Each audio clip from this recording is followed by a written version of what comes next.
салому дуруд ба бинандагони шабакаи моҳвораи Паём ТВ. бо дархости зиёди шумо бинандагон дар ин навор бароятон омӯзиш медиҳем ки чӣ гуна бояд ба шабакаи моҳвораии мо пайваст шуд. барои ин харидани мавҷгири нав лозим нест ва танҳо бо пайваст кардани як сараки мавҷгири LMB ё ҳамон галовкаи иловагӣ метавонед ин корро анҷом диҳед. ин мавҷгири ҳотбёрд аст ки бештари шумо аз он истифода мекунед. нигоҳ кунед. ҳотборди 13 дараҷаӣ ва ин ҳам шабакаи PMC Manutу. бо ҳамин мавҷгир шумо метавонед ба моҳвораи Eutelsat пайваст шавед. барои ин як дона сараки мавҷгирӣ лозим дорем, як дона дастақайчӣ ва як дона хамут. дастақайчиро бо хамут рӯи сараки мавҷгирии ҳотборд мечаспонем. симро бо LMB Eutelsat пайваст ва сипас танзим мекунем.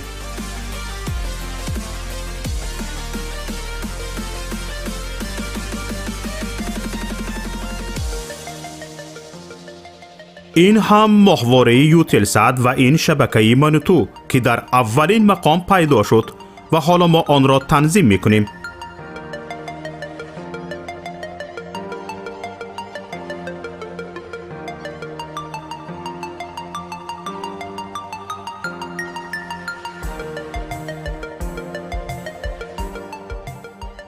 инак моҳвораи Eutelsat танзим шуд ва чуноне ки мебинед фосила байни ҳарду сараки мавҷгирӣ хеле кам аст.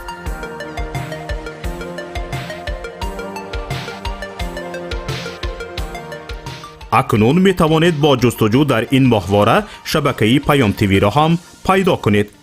чуноне ки мушоҳида кардед, заҳмати зиёде сарф нашуд ва пайвастанаш ҳам бисёр осон аст.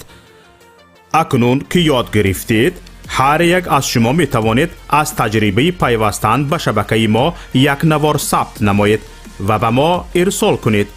беҳтарин навор ба ҷои ин навори мо ҳамчун навори омӯзишӣ истифода хоҳад шуд. мо метавонем барои бехатарӣ садои шуморо иваз кунем.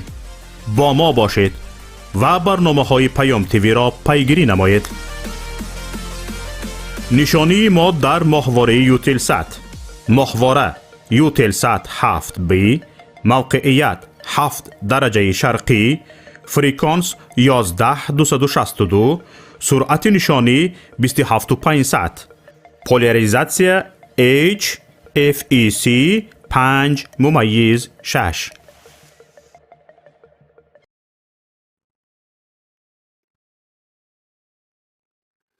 خب سلام و درود هموطنان عزیز، بینندگان ارجمند.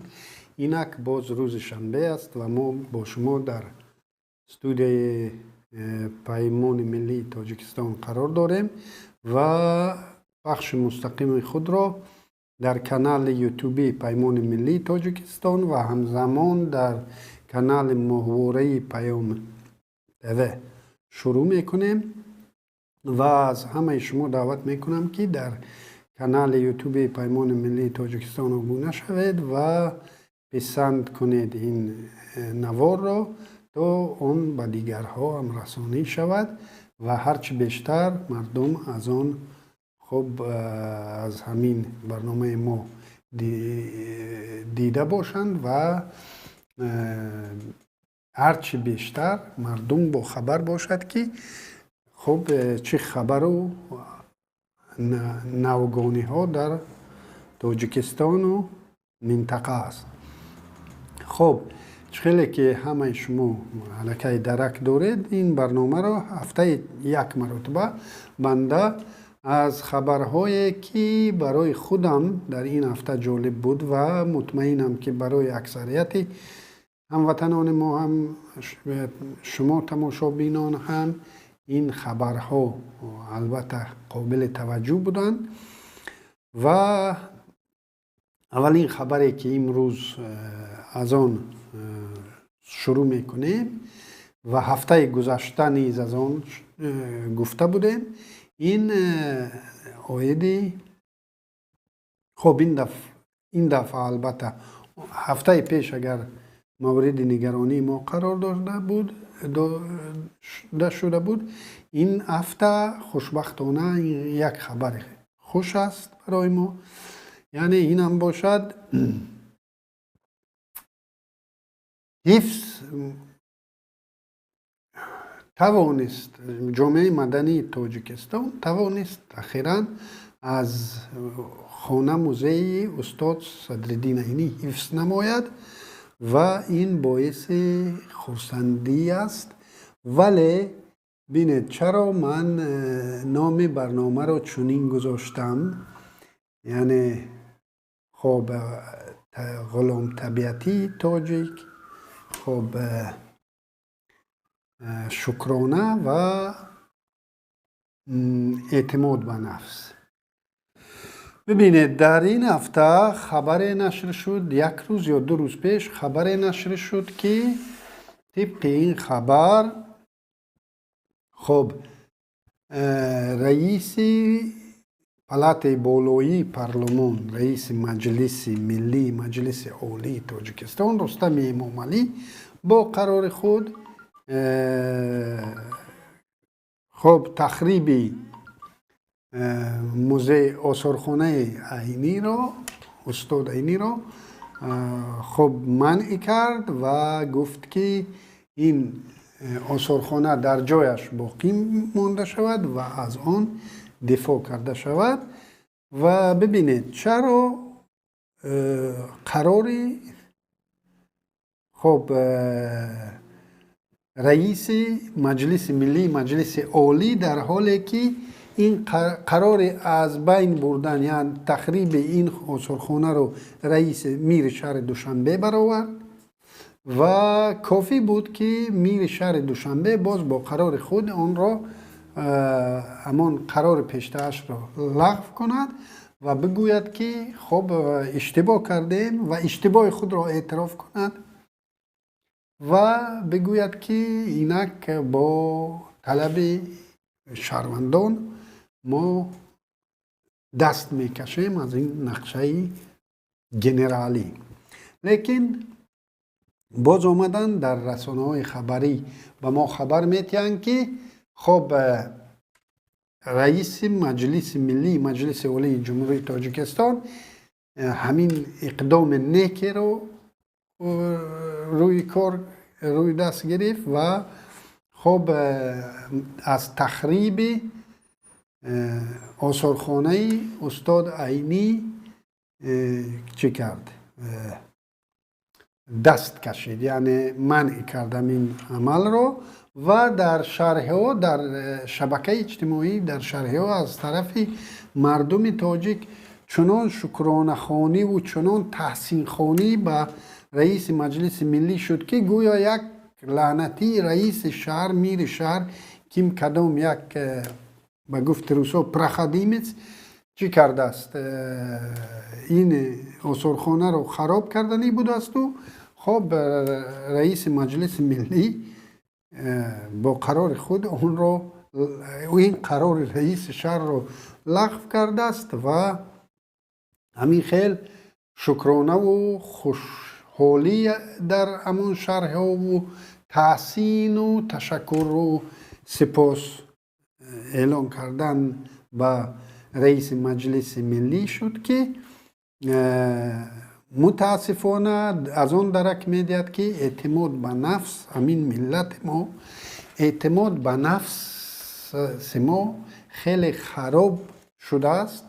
ببینید هر ملت برای خود یک چی دارد، یک چی بگوییم، یک مقدسات دارند، یک حد دارد که از آن حد پایانتر چقدره که همون ملت را زیر سلطه بیگانگان هم باشد تا جای او را پس زدن می شود و از آن پایانتر او اجازه نمیدهد، این ملت اجازت نمیدهد که از این صد خب عبور کنند، یعنی دشمنان اون ملت از این صد عبور کنند و همین تخریب کردن و ایستادگری به خاطر خانه، آثارخانه صدرالدین عینی یکی از مقدسات ملی بود که باید تا ملت تاجیک میگفت که خب به گفت روسا پپرا بویته، یعنی همین خیلی اعتماد به نفس می داشتیم که می گفتیم که یک تلاش کنید همین خراب کنید بعد می بینید چی کار می شود. یعنی ما باید در همین شرح ها ما باید شکرانه و تحسین و خب مدحیه سرایی نسبت همین رئیس مجلس ملی نمی کردیم و شکرانه از بیداری ملی، شکرانه از هنوز داشتن چیز یعنی هنوز غیرت پره از دست ندادن غیرت ما باید شکرانه امین را میکردیم و ما باید میگفتیم که هست شما از حد گذراندید، ما نمیگذاریم که مقدسات ما را شما تخریب کنید، شما به مقدسات ما دست زنید. ببینید حتی حیوانای در بیشه حیوانهایی هستند که حیوانای وحشی هستند که خب در مقابل حیوان زورتر برای یگان مقدساتش، برای حفظ همون کودکانش، فرزندانش، یعنی چوجه هایش، نمیدانم بره هایش می آید و استاد می شود در مقابل یک درنده خیلی قدرتمندتری از خود که و موفق هم می شود که خب همون نسل خود را نجات بده. این است در عالم وحوش. ما که انسان هستیم، ما که ملتی هستیم که تمدن آفر هستیم و ما می آیم و در همین من مطمئن بودم که من شخصا مطمئن بودم به ملت همین قدر اعتماد داشتم که این ملت قادر است و این ملت نمیگذارد که به این مقدسات دست رسانده شود و شکرانه همین میکنم که واقعا من اون انتظاری که از ملت خود داشتم، ملت من اون انتظار من را برآورد. برای چی؟ ببینید اتفاق نویسندگانی که اصلا از او یگان امید نداشتیم، چون این اتفاقهایی که حکومت تأسیس داده است در اونجا یگان کس عادتا مثال جرأت نمی کند یا زکات از بالا می شود چیز خواهد اونها امضا کرده پخش کرده میگیرن، لیکن اتفاق نویسندگان آمد آواز بلند کرد، اتحاد معماران آمد آواز بلند کرد. بینید همه اون خب شهروندان یعنی آمدیم در من شخصا باز تکرار میکنم که مطمئن بودم که ما این مقدسات خود را حفظ کردن میتوانیم و خطا نکردم و از این شکرانه میکنم، نه از آن که ما همین خیلی شکرانه کنیم که چیز وای رستم امام علی رحم کرد بر حال ملت، رحم کرد بر ما و بر تاریخ ما و از تخریب این مقدسات ما دست کشید.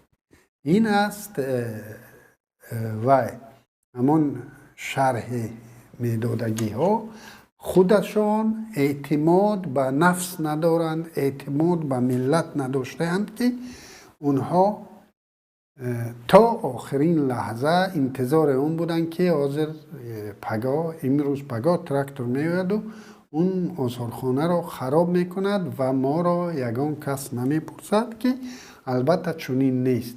در هر مسئله که ملت، هر یک اعضای ملت بخصوص ضیاحیان ملت همین خیل آواز بلند میکنن، همین خیل استاد میشون، باور کنید که در همه مسئله ها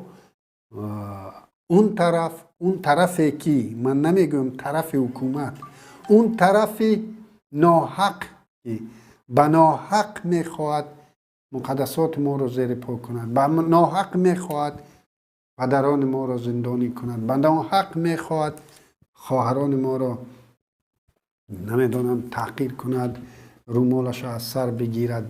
دیگر اگر ما ایستاد شویم البته که ما پیروز میشویم. برای همین این یک نشانگر آن است که خب اتحاد تا چه اندازه اتحاد ما را نیرومند میکند و ما توانستیم خب این یک پیروزی کوچک هم باشد، جامعه مدنی تاجیکستان توانست این پیروزی را به دست آورد و من همه شهروندان تاجیکستان را با این تبریک میگویم و امید دارم که در دیگر مسئله ها زیادن، در دیگر مسئله ها هم ما قادر خواهیم شد که همین خیل استادگری کنیم و همین خیل از حق خود، از تاریخ خود، از فرهنگ خود، از خب مذهب خود و از دیگر مقدسات خود دفاع کنیم. تشکر به همه شهروندان تاجیکستان که در این مسئله در کنار نایستادند و آواز بلند کردند و توانستند که این پیروزی را به دست بیارند. خیلی خیلی شکرانه میکنم، لیکن نه امان شکرانه ای که در شبکه ها حاضر میبینیم. من شکرانه به ملت میکنم، به هر یک شما میکنم که شما توانستید کاری رو کردید که خب از آن می شود افتخار کرد امروز و فردا و در تاریخ بعد به آزادی رسیدن هم روز میویم و بعد به عقب نگاه کرده با همین روز افتخار میکنیم که در همین روزهای وزنینی که ملت زیر تازیانه این نیروی اجنبی بود توانست استادگری کرد، توانست خب متاسفانه نتوانستیم او چند یادگاری های تاریخی دیگری که اینها خراب کردند از اونها نتوانستیم همین خیلی سرجمانه دفاع کنیم، گرچنده از بعضی از اونها هم به مانند چایخانه راحت توانستیم دفاع کنیم و من امیدوارم که در دیگر مسئله ها هم ما همین خیل استادگری میکنیم، همین خیل متحدی خود را به هر دشمنی که نباشد فرق نیست، او از او مقامدار است، او یگان نیروی دیگری است، کسی نباشد. ملت باید به اعتماد به نفس پیدا کند، ملت باید تواند استادگری همین خیل استادگری کند. خب چند خبر دیگری در این هفته شاهد آن شدیم. خب که من اول میخواستم از شما دوستان دعوت نمایم که در این مسئله، در مسئله حفظ آثارخانه استاد عینی و مبارزه جامعه مدنی تاجیکستان برای حفظ آن و پیروزی جامعه مدنی تاجیکستان بر ضد ظلم در تگ همین نوار شرح خود را نویسید، فکر و اندیشه خود را نویسید، چه ضد باشید چه جانبدار گفته های بنده باشید نویسید و بحث کنیم. در همین هر قدر زیادتر شرح نویسید اما قدر این نوار بالا می رود در خب توصیه های یوتیوب، از همین خاطر که مردم تاجیک همه در این موضوع فکر و اندیشه خود را هرچی بیشتری تماشابین فکر و اندیشه خود را ابراز نماید. خبر دیگری که میخواهم با شما اون را به میان گذارم، این اخیراً رادیوی آزادی یک خبری را پخش کرد در این هفته که در ناحیه واسه مردم در مقابل تعیینات کادری، یعنی تعیین کردن خب مدیر بنگاه طبی یک تظاهرات برگزار شد. در این ناحیه مدیر بنگاه طبی را با 2-3 نفر همکارش که به گفت خودش 30 ساله سابقه کاری دارند از کار آزاد کردند و به جای این بنده خدا یک آموزگار را خب تعیین کردند و خب چی بود رهبر ستانسیه سانیتاری اپیدمیولوژی ناحیه گفت است که تعیینات درست است. این بنده خدا میگه که دیپلم خب مدبراتی هم داشته است و به نظر میرسد که همه خیلی که دیپلم مدبراتی داشته است همه خیلی دیگر دیپلم زبان آموزگار زبان انگلیسی را داشته است.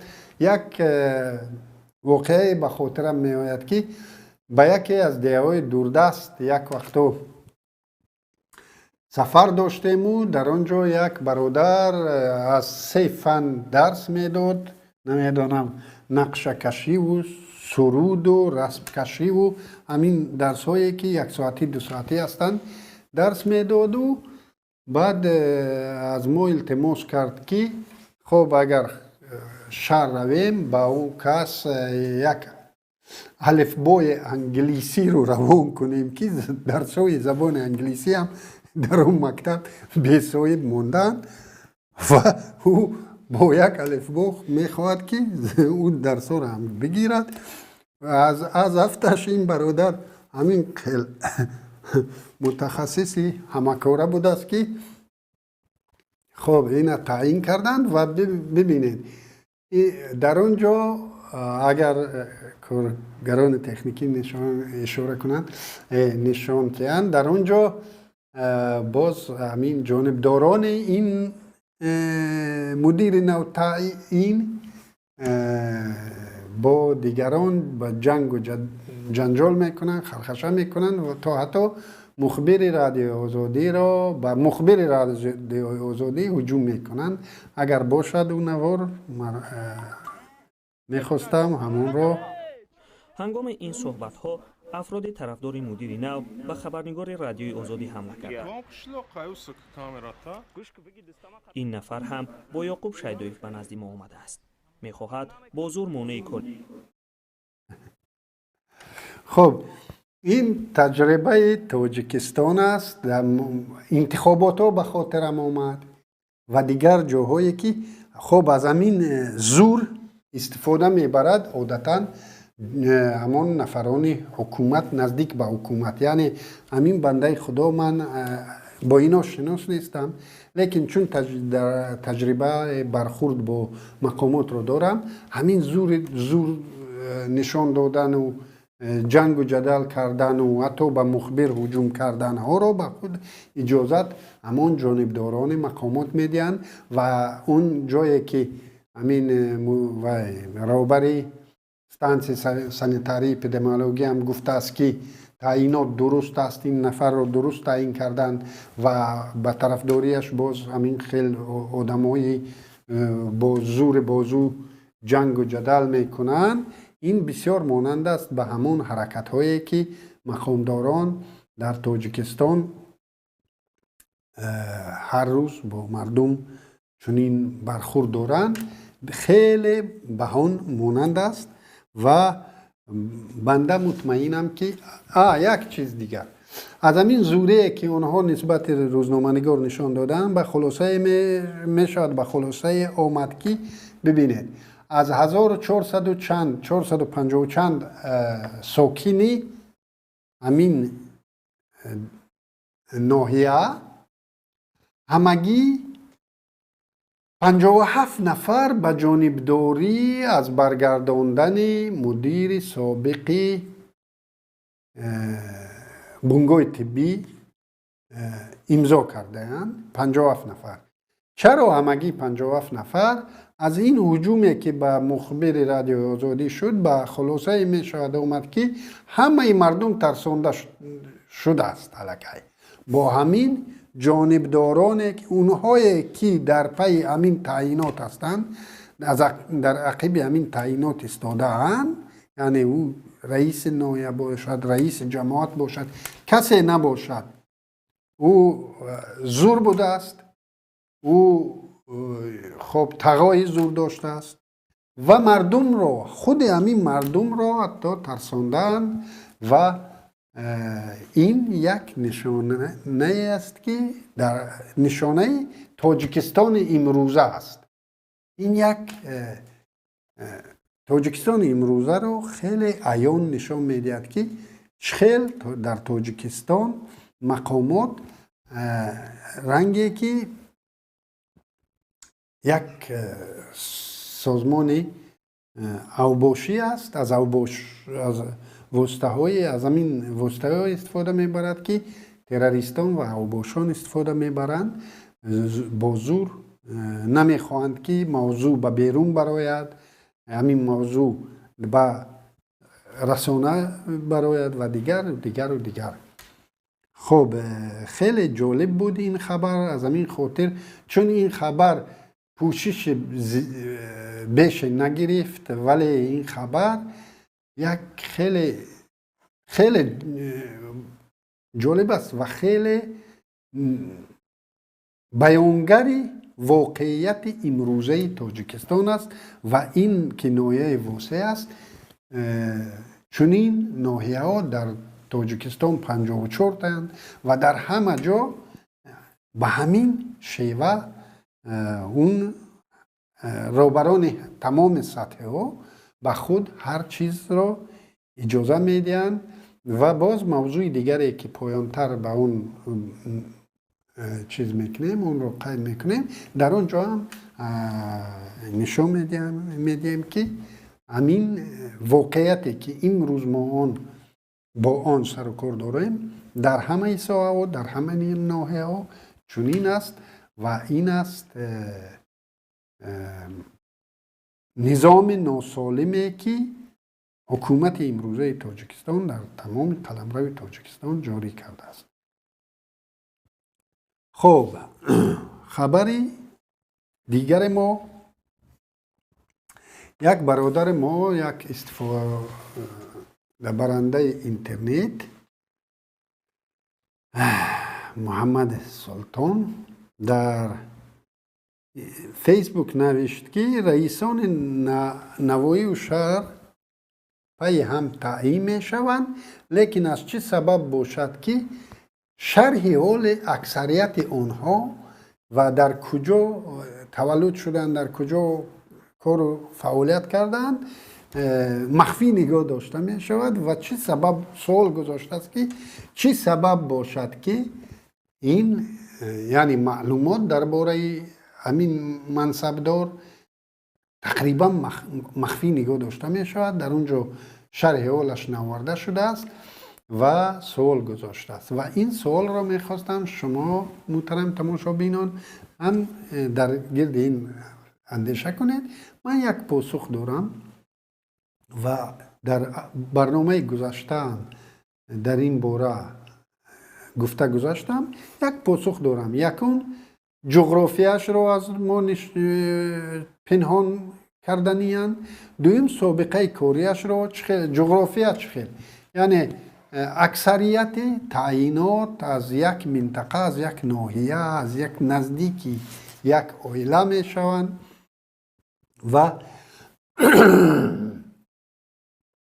و از طرف دیگر خیلی که عذر در موضوع پیشتر گفتم، یک آموزگار زبان انگلیسی که به من میفورد او رو از زبان انگلیسی امتحان کردن تا چقدر زبان بلد است با این زبان، که امروز چیز شد مدیر بنگاه طبی و امین خیلی دیگر، امین رئیسان نواحی و شهر اگر ترجمه حالشان رو بیارن خیلی که یک وقتا میگفتن در مرده ها را آوردن کردن نمیدونم رئیس و دیگر یعنی سابقه کاریش رو میبینی دیگرش رو میبینی و همین ها را چی کردن با گفت همین کاربر اینترنت این را چی کردن مخفی نگاه داشتن و اینم یکی از فکری های جالب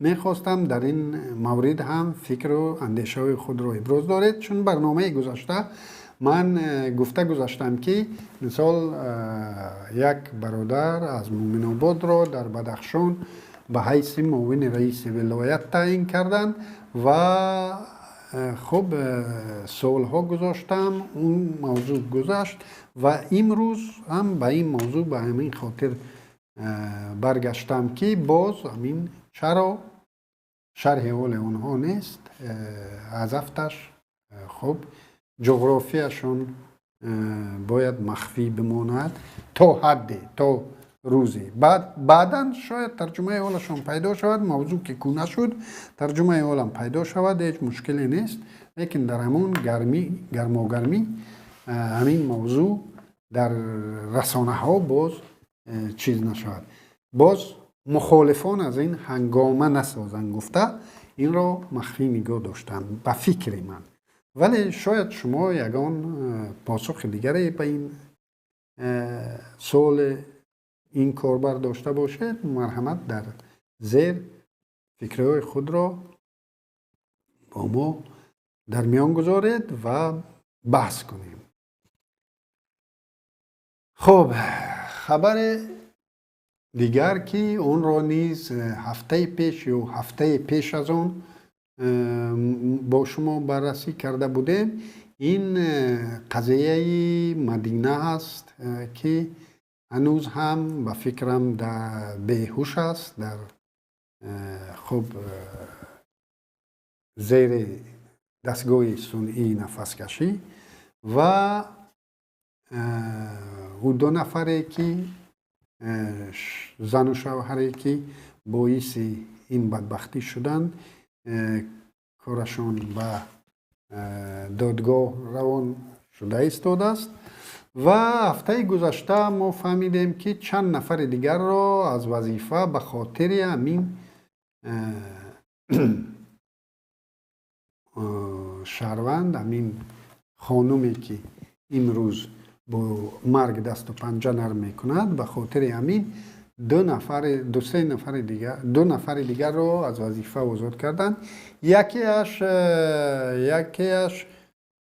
خب شخص به همه ما شناس مشرف استمزاده که نیز در هدفتش در همین سینا 2 ادای وظیفه می نموده است گویا به خاطر محض همین قضیه این هم سبکدوش شده است لیکن باز خیلی که به وظیفه بالاتر تعیین شد و معاون پروکورور ناحیه نیز از وظیفه آزاد شد که در زیر همان حجت به یعنی جاری کردن عوف نسبت این گمانبر چیز امضا گذاشته است به خاطر همون امضا او را سبکدوش کردن لیکن در اینجا پروکورور ناحیه خود این معاون پروکورور هم خب از خویش تبار سابق پروکورور جنرالی بوده است و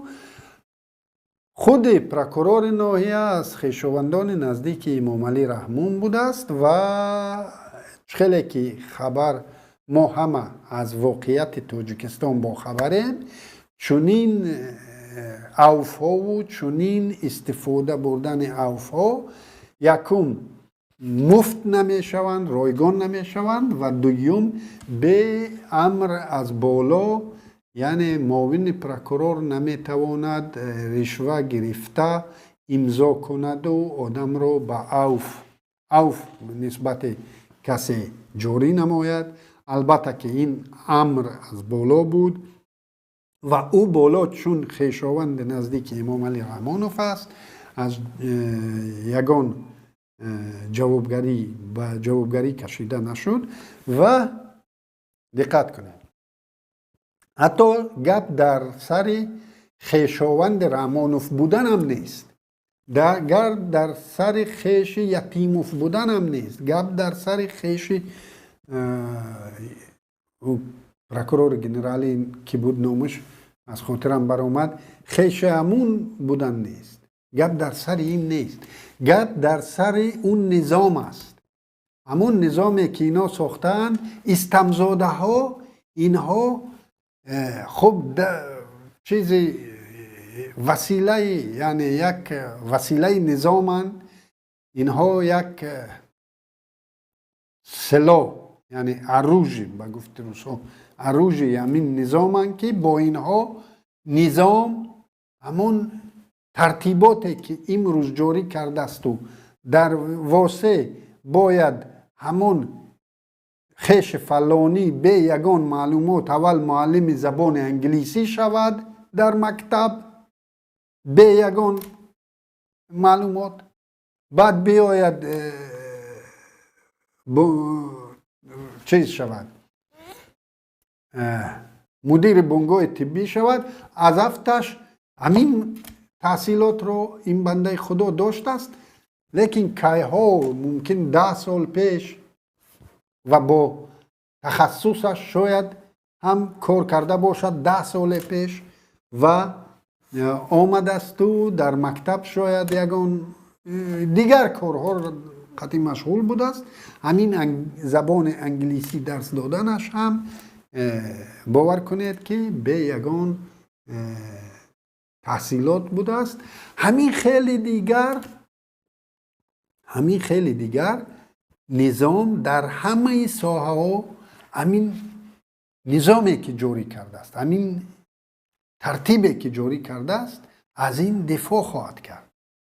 همون چیز دربانی که در یگان جا دربان ماندن، یعنی وقتیار که میگن، همون وقتیار را تمام نظام از رحمانوف سر کرده تا آخرین رئیس ناحیه از او دفاع خواهد کرد. همه‌تان در خاطر دارید قضیه عمر علی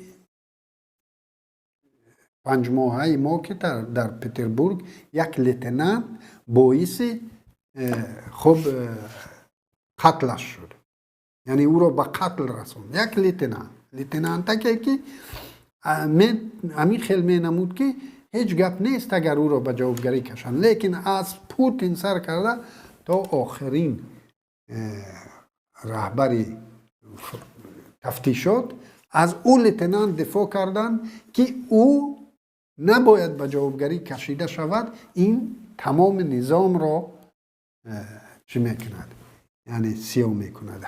همین خیلی رژیم دیگر خب در اونجا کمتر آزادتر است. در تاجیکستان خب از همه، از کره هم بدتر است و این رژیم تا آخرین استمزاده ها را دفاع خواهد کرد. و در این رژیم کسانی اجازه داده می شوند که آنها دست امین رژیم نشدند. باور داشته باشید که همون 2 نفری که در قضیه مدینه از وظیفه آزاد شدند، اونها نماینده، اونها دست امین رژیم نبودند. اونها نفرانی بودند که در کارشان صادق بودند، اونها را امر دادند و اونها از امر بالا بیرون رفتن نتوانستند. و ما امروز میگیم که اینو ویش عیبدارند و خب عیبدار هم هستند. همون سودیه که پرونده زید سیدوف را بود و 28 سالش گفت، اونه که پرونده بزرگمیر یاروف بود، اونه که پرونده محمد علی عیتا بود، اونه که پرونده خب دیگر برادرها را برد. اونها همون سودیه ها البته که با امر از بالا همین حکم را صادر کردن، لیکن جوابگری در گردنشون است، چی در نزد قانون، چی در نزد اگر ایمان داشته باشند در نزد ایمان خود. باور کنید خودشون جوابگرند. همین بنده خدا که نیز اجرا کننده بودند و البته که اونهایی که امر دادند این را با اوف وارد کنید، اونها البته از جوابگری آزادند، چون آنها سیستم آدم سیستم هستند. اونها وسیله سیستم هستند و سیستم خب سلاح خود را، سیستم خلق سلاح شدنی نیست. سلاح او استمزاده است و این سیستم استمزاده ها را هیچ کار نمی کند، خواه او خیش رحمانوف باشد خواه نه.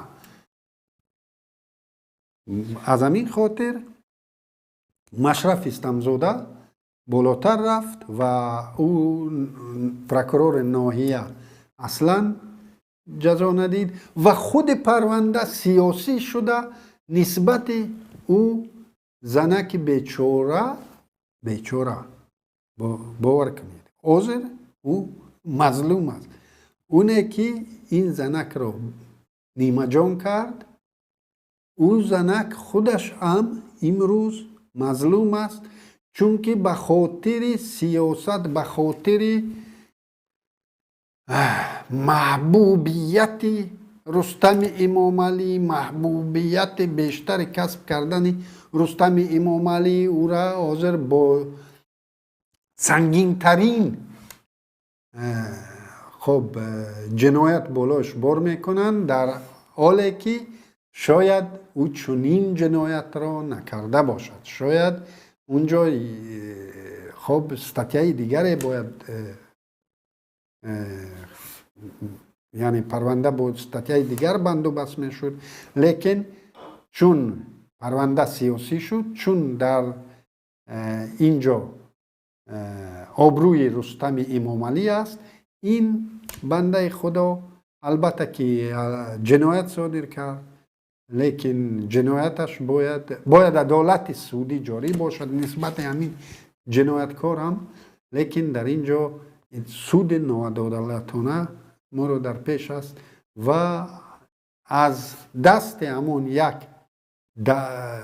دولت زاده که او دولت زاده که باعث همین بدبختی شد، یک زنش امروز با مرگ دست و پنجه نرم میکند، یک زنش امروز با سنگین ترین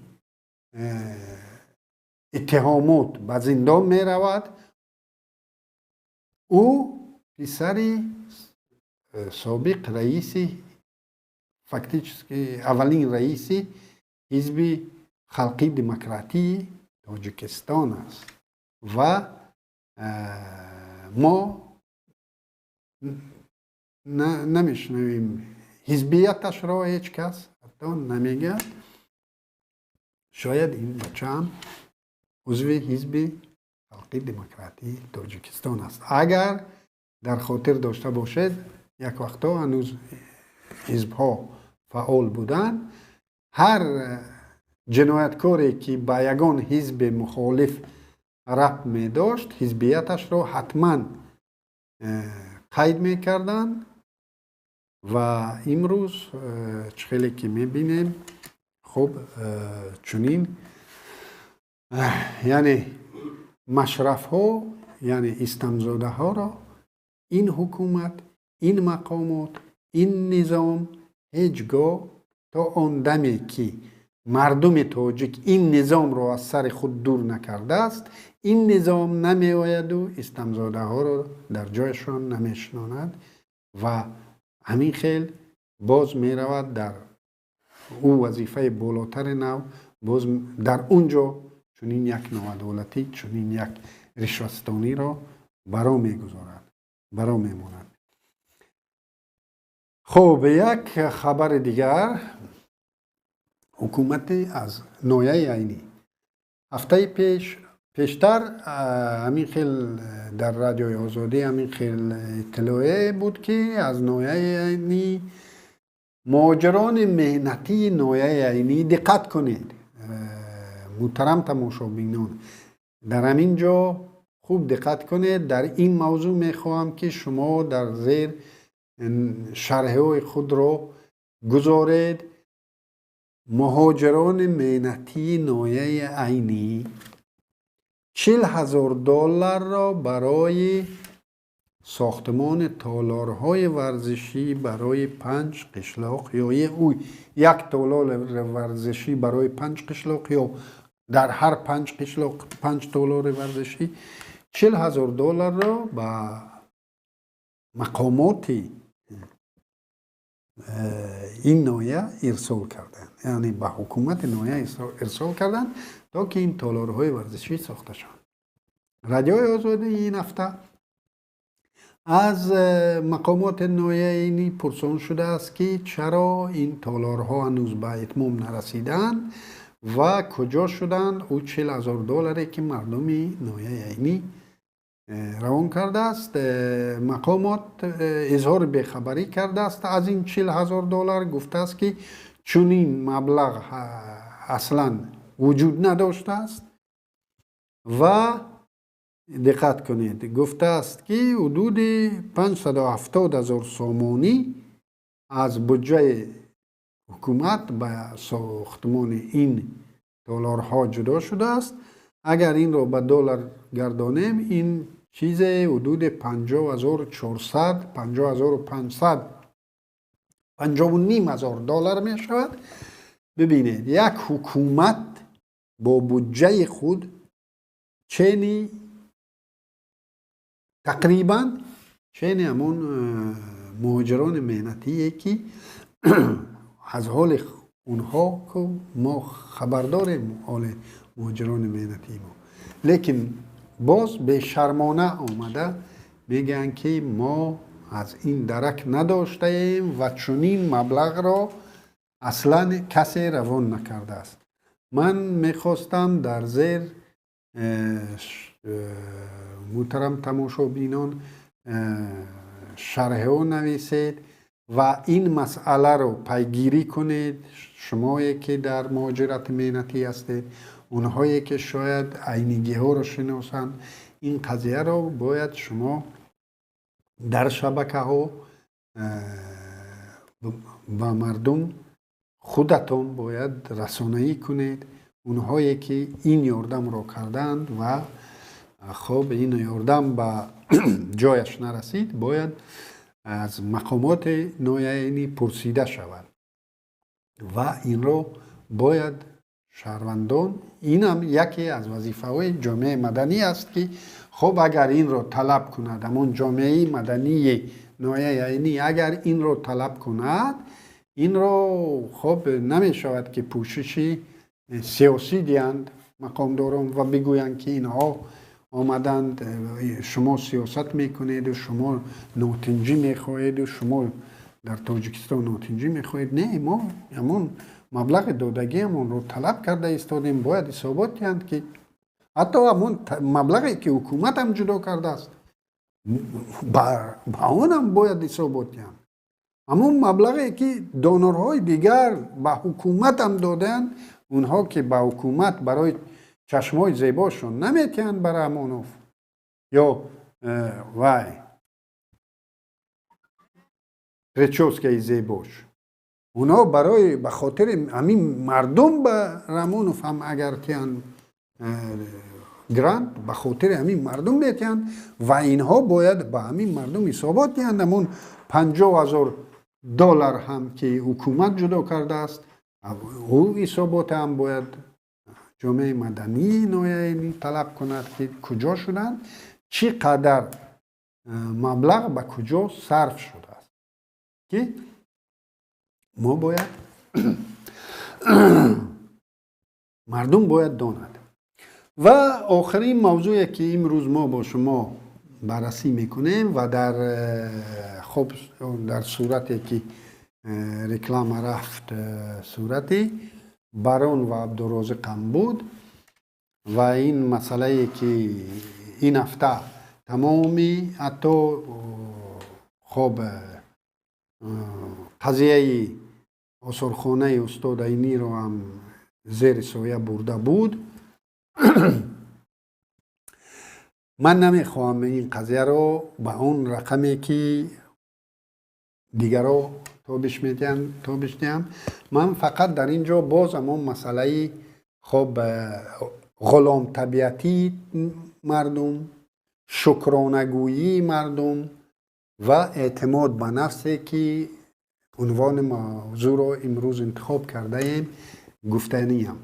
ببینید امروز در شبکه ها بعد اون ویدیویی که باران نشر کرد در شبکه ها شهروندان جمهوری تاجیکستان، کسی شناس باشد با اینها نباشد، کسی رنگ من بار اول این باران رو میشنود و میبیند یا خب هوادارش باشد فرق نیست، همه آمدیم و فکر و نظر خود را گفتن گرفتیم و مرا یک چیز بسیار نگران کرد. از یک چیز سخت نگران شدم.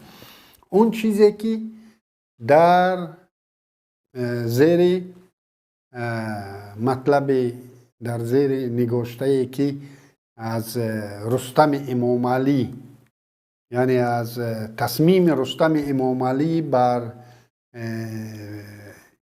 نگاه داشتن عنصرخانه عینی در اون شهرهایی که مردم شکرانه میکردند و رستم را تحسین میخواندند و اعتماد به نفس خود را نشان دادند، عیناً همین کار را باز تاجیکان ما آمدند در اینجا کردند و گفتند که عبدالرازق ناسپاسی کرد، ناشکری کرد. خب چی میگن؟ ندیده استونم.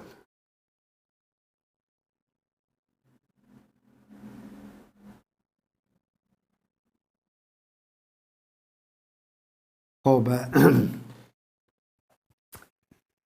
ببینید مردم آمدن ناسپاسی، خب کورنمکی دیگر و دیگر و دیگر، یعنی تو را از فلان جا برآورد و تو را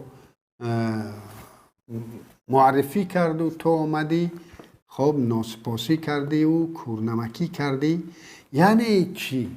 یعنی چی؟ یعنی ملت تاجیک، یعنی مردم تاجیک، آنهایی که خب چی میکنن؟ آنهایی که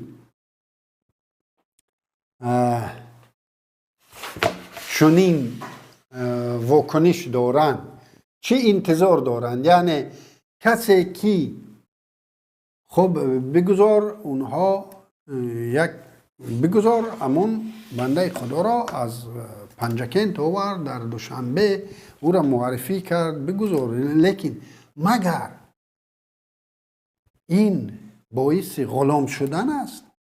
یا ما باید یک خدمتی که برای من کسی کرد یک عمر باید من دیگر غلام قبرگوشش شوم؟ خب ما شاید چنین توقعات از زیایان تاجیک هم شدیم که خب یک نان داد، یک بار در خانهش میمون شدی نانت داد، بعد میگه که کورنمک شدی، اکنون تو باید هر نامعقولی که من کنم تو باید چشم به اون بپوشانی که تو را نان داده. همین است تاجیک، همین است برداشت تاجیکی ما، همین است تمام مقدسات ما. بگذار همون بچه، همون بچه هم نه، همون آدمی که خب چی دارد؟ دارای امکانیت های محدود است، بگذار او را کسی کشف کرد. بگذار نمیدونم باران باشد، بحران باشد، کسی نباشد، بگذار کشف کرد، بگذار او را معرفی کرد. لیکن او که دیگر همون خدایی که او را وابسته به ویژگیش، اون ویژگی که او دارد، او خدایی که به او ویژگی را داده است، محض به خاطر همون ویژگی شاید او دیگر خریدار دیگر هم پیدا کنند. من بعد بیام بگویم که من حاضر در بین این دو نفر باور کنید من در بین بران و عبدالرازق داور شدنی نیستم. من با برخوردی اکثریت مردم کار دارم. برخورد اکثریت مردم بر آن است که این عبدالرازق باید یک عمر حاضر تمام دیگر حق ندارد رشد کند، حق ندارد به یک مره دیگر بالاتر رود، به یگان جای دیگر رود. ببینید ما در مکتب میانه ما داریم مربیان ورزش گشتین دیگر. یک گشتینگیری که مثال چمپیون شد در مکتب، یک چی داشت؟ مربی داشت و او مربی الکی لیاقت همین شاگرد را به سطح بین المللی برآوردن ندارد. او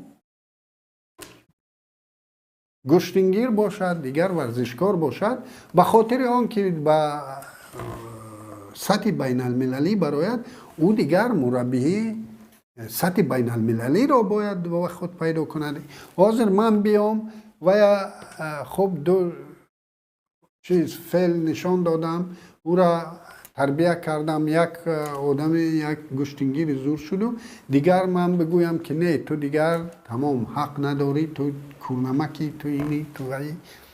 یعنی همین برداشت همین مردم همین است. خیلی باعث نگرانی است همین برداشت ما. خوشبختانه آخران نواری که در کجای دیدم، این دو نفر خب به سازش آمدن.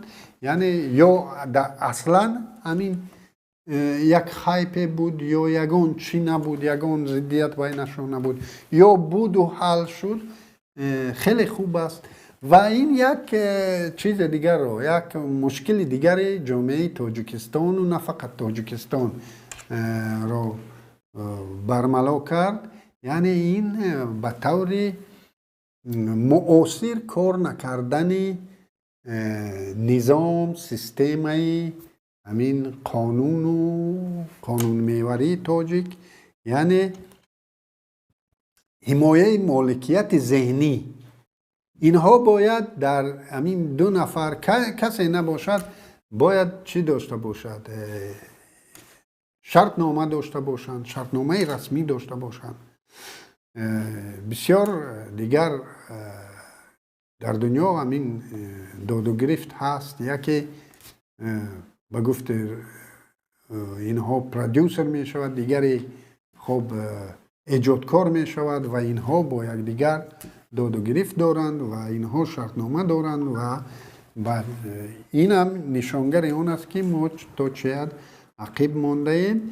و برای همین خاطر من این موضوع رو گرفتم که این موضوع هم باعث نگرانی شخصا خودم شد و میخواستم شما هم فکر و اندیشه خود رو بگویید. آیا یک شخص فرض کردیم پگاه یک تاجیک مرا به خانهش مهمان کرد، خب یک نان خوردیم همراه و پگاه خب او در یک حزب مخالف یا گروه مخالف، هر دو سیاستمدار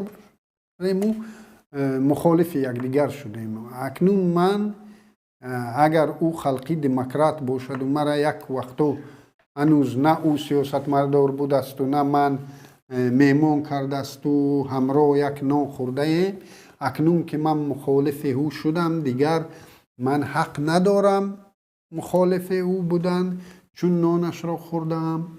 یعنی این چی طلبات ما داریم؟ یعنی آیا غلام طبیعتی در ما، در نهاد ما است؟ آیا این را نمی شود؟ آیا سببی حالت امروزه ما محض همین غلام طبیعتی ماست که ما در روسیه رویم، ما در پیش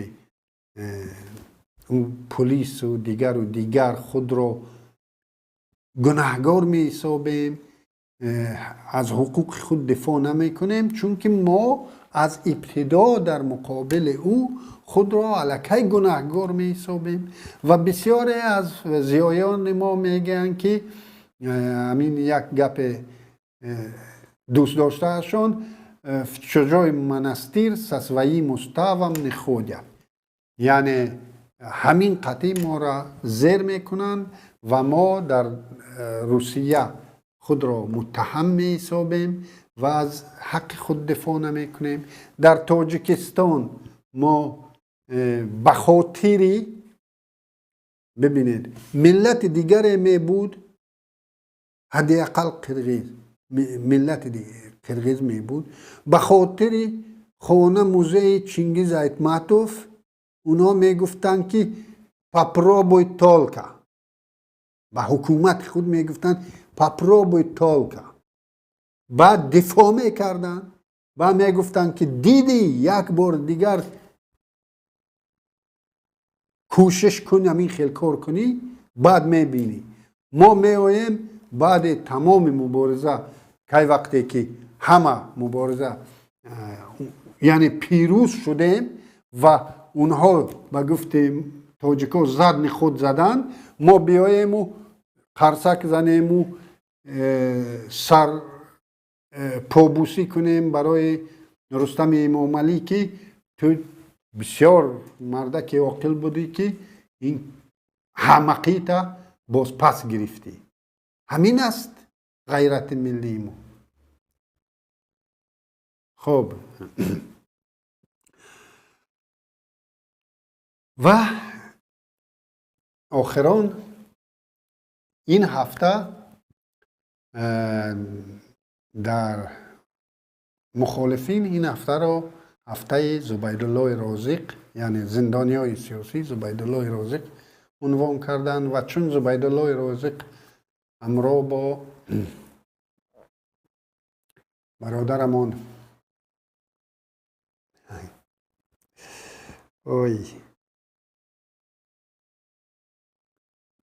رحمت الله رجب در وای کارسر به خاطری مکتوب نوشتنشون به عنوان رحمانوف اونا را گناهکار بران کردن که خب قانون شکنی کردن و اونها را به کارسر روان کردن. میخواستم این موضوع را نیز به میان گذارم و این هفته زبیدالله رازق بود. زبیدالله رازقی که به فکر من حدود 80 ساله می شود و همینش به فکرم کفایه است که اگر حتی این نفر حتی اگر جنایتکاری واقعی هم می بود باید در یک دولتی که در آن یک پیشوای ناتکراری است و او خب این خیلی پیشوا وجود ندارد و او را حق دادن به تا مردنش روبری ما باشد و گویا که تمام ملت 94% در رایدهی عمومی خلقی آواز داد که بله در بین همین 90% باور کنید همون نزدیکان زندانیا عموما زندانیا کم نبودند. و اگر تصور کنیم که همین زبیدالله رازق جنایت سنگین صادر کرده است و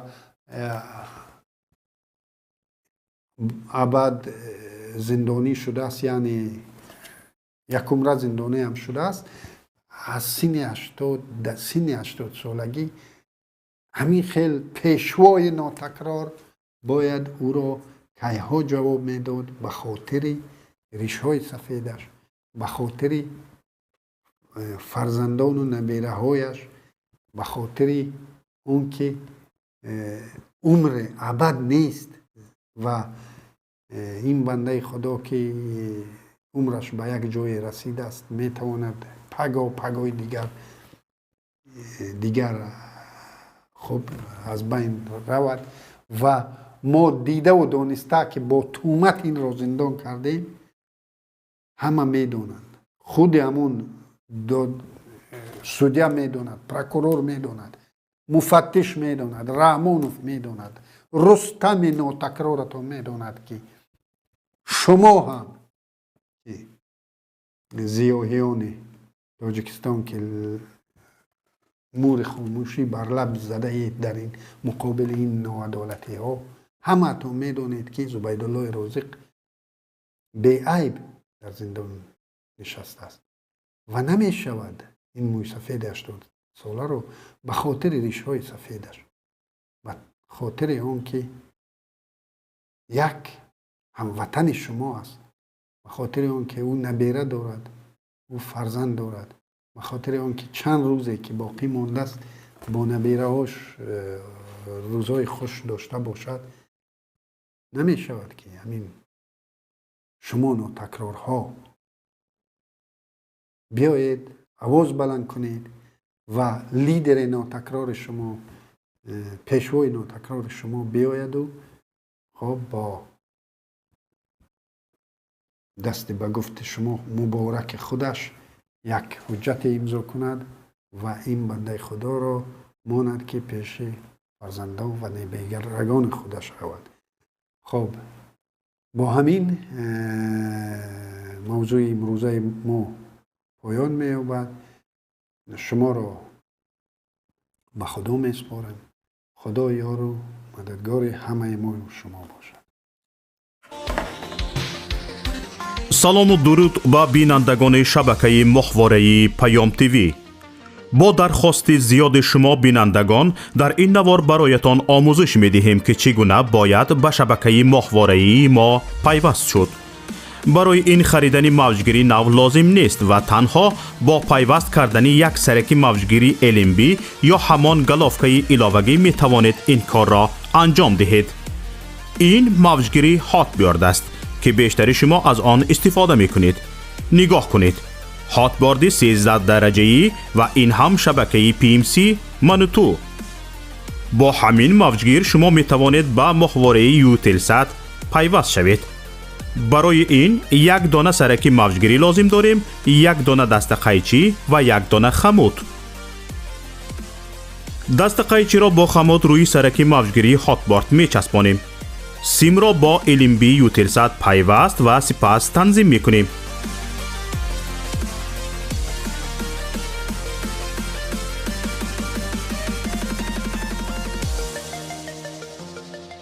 این هم ماهواره یوتلسات و این شبکه منوتو که در اولین مقام پیدا شد و حالا ما آن را تنظیم می کنیم.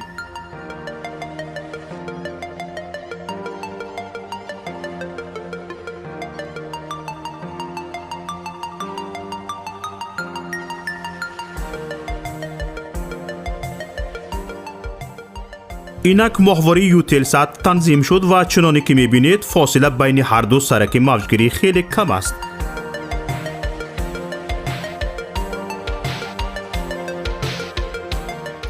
اکنون میتوانید با جستجو در این ماهواره شبکه پیام تیوی را هم پیدا کنید. چنانه که مشاهده کردید زحمت زیاد صرف نشد و پیوستنش هم بسیار آسان است. اکنون که یاد گرفتید هر یک از شما می توانید از تجربه پیوستن به شبکه ما یک نوار ثبت نمایید و به ما ارسال کنید. بهترین نوار به جای این نوار ما همچون نوار آموزشی استفاده خواهد شد. ما می توانیم برای بی‌خطری صدای شما را عوض کنیم. با ما باشید و برنامه های پیام تیوی را پیگیری نمایید. نشانی ما در ماهواره یوتلسات. ماهواره یوتلسات 7B، موقعیت 7 درجه شرقی، فریکانس 11262، سرعت نشانی 27500، پولاریزاسیا HFEC 5:1